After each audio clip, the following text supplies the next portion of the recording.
আসসালামু আলাইকুম সবাইকে। আমি এই যে আজকে রান্না করতেছি সুরমা মাছের ঝুরি। এই যে পেঁয়াজ, মরিচ, হলুদের গুঁড়া, মরিচের গুঁড়া, আদা বাটা, রসুন বাটা, মানে সব কিছু দিয়ে দিয়েছি। এটা ভুনিয়ে নিয়েছি। এটা আমি দেখাতে পারিনি, অন্য একটা কাজে আমি ব্যস্ত ছিলাম, এর জন্য।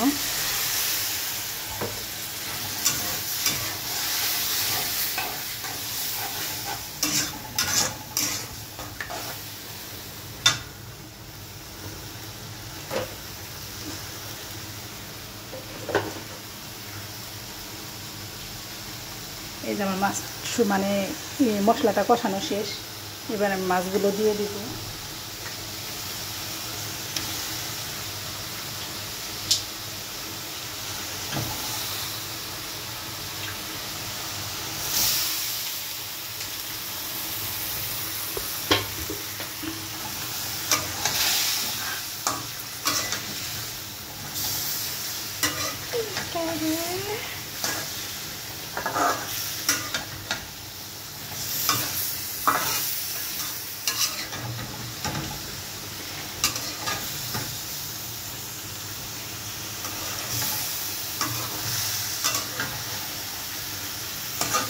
এই যে মাছটাকে একটু বেশ ভালোভাবে একটু কষিয়ে নেব।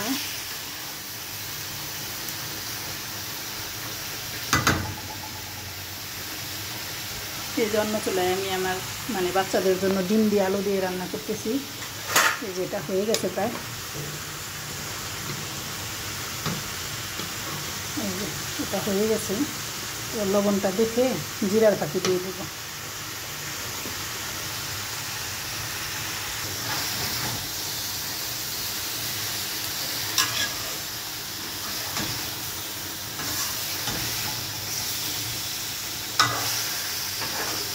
এই মাছটা আমি ভাঙবো না, ভাঙলে পরে অনেক কাটা আছে এই মাছে, কাটা মানে বাইসা খাওয়াটা অনেক কঠিন হয়ে যাবে।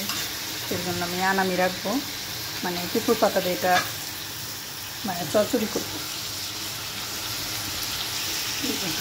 আমি লেবুর রস দিয়ে দিয়েছি।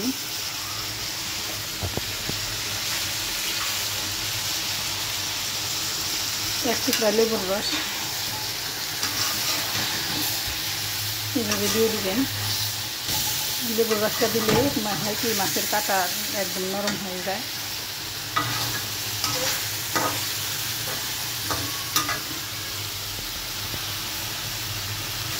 এই যে আমি পিপুলের পাতা এগুলো দিয়ে দিলাম।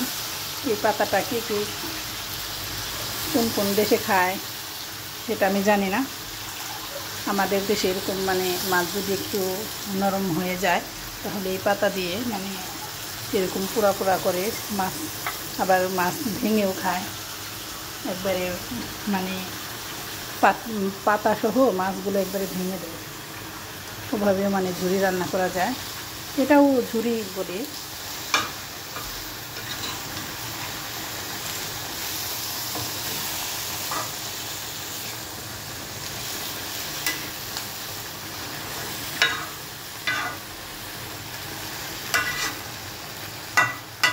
এই যে আমার বাচ্চাদের মানে ডিম রান্না শেষ।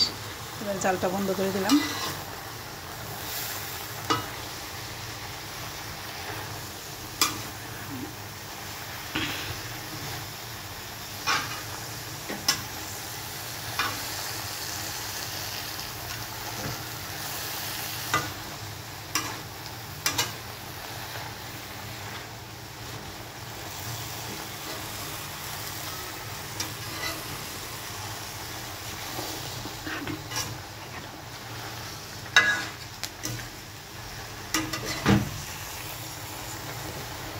এই যে আমি পাতাগুলো নিচে দিয়ে দিয়েছি, যাতে পাতা একদমও মানে অল্প হয়ে যাবে।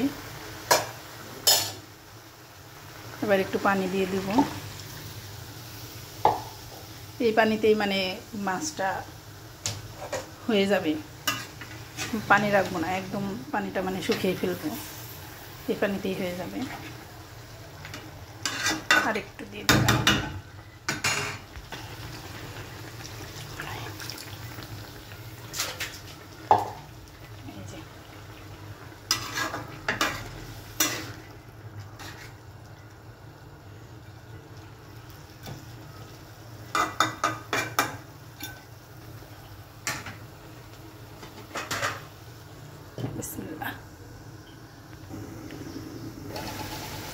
এই যে দেখেন আমার তরকারি।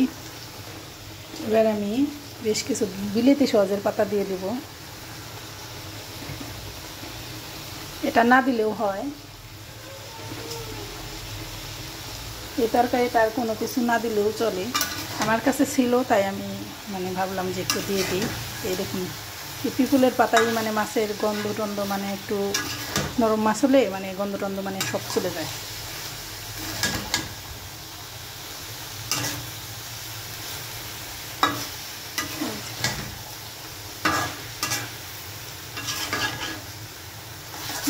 পাতাও একদম এই যে গলে গেছে, মাছটাও হয়ে গেছে।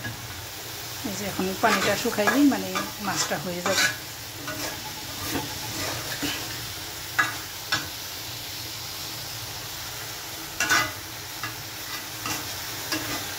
এবার একটু লবণটা দেখে নিই। এই যে আমার লবণটাও হয়ে গেছে, হয়েছে একদম সুন্দরভাবে। এখন আমি একটু ঢাকা দিয়ে রেখে দেব। এই যে আমার তরকারিটা হয়ে গেছে। এই যে পানিটাও শুকিয়ে একদম ওই যে তলানিতে লেগে গেছে আমার শাকটা। এরকম পুরাই মানে আমি চাচ্ছিলাম। সবাই ভালো থাকবেন, সুস্থ থাকবেন, 5 ওয়াক্ত নামাজ আদায় করবেন। আল্লাহ হাফেজ। এখানে আমার রান্নাবান্না শেষ।